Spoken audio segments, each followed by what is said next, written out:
মানুষের পদচারণায় ব্যস্ত বাণিজ্য মেলা প্রাঙ্গণ। ব্যস্ততার ক্রেতাদের ভিড় সবকিছুর মাঝেই আলাদা করে নজর কেড়েছে কারা অধিদপ্তরের স্টল।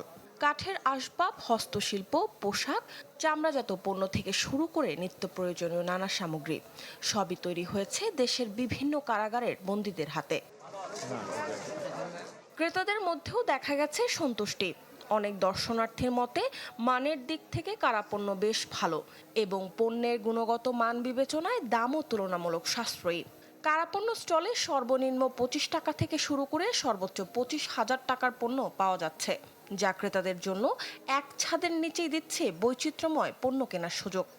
অনেক আকর্ষিত করে কজ ওদের যে প্রোডাক্টগুলো সব হাতে বানানো।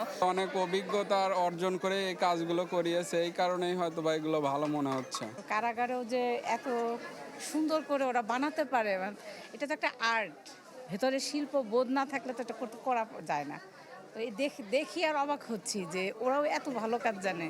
সারা দেশে 27টি জেলে তৈরি হয়েছে এই নান্দনিক পণ্যগুলো। কারা কর্তৃপক্ষ বলছে এসব পণ্য তৈরির মাধ্যমে বন্দীরা একদিকে যেমন কর্মদক্ষতা অর্জন করছে, অন্যদিকে মুক্তির পর স্বাভাবিক জীবনে ফেরার জন্য তৈরি হচ্ছে।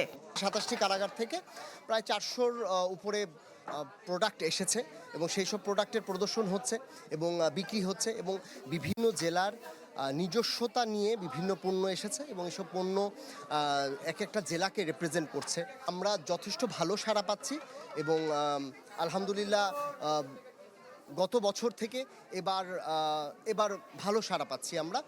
কারা অধিদপ্তরের তথ্য অনুযায়ী কারাপণ্য বিক্রির আয়ের একটি অংশ বন্দীদের পারিশ্রমিক হিসেবে জমা হয়, যা মুক্তির পর তাদের নতুন জীবন শুরু করতে সহায়তা করে। অপরাধ থেকে সংশোধনের পথে কারাপণ্যের এই উদ্যোগ সমাজে ফেরার একটি মানবিক বার্তাই দিচ্ছে।